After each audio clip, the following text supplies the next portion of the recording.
Kung ano talaga yung ginawa mo, yun ang pananagutan mo sa araw ng paghukom.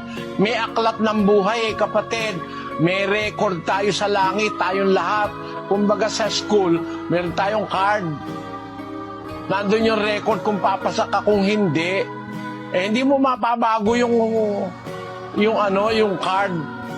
Maaaring mabago mo yung pagka yung teacher mo tumatanggap ng lagay. Ang Diyos walang lagayan doon. Walang palakasan doon. Kung ano talaga yung ginawa mo, yun ang pananagutan mo sa araw ng paghukom.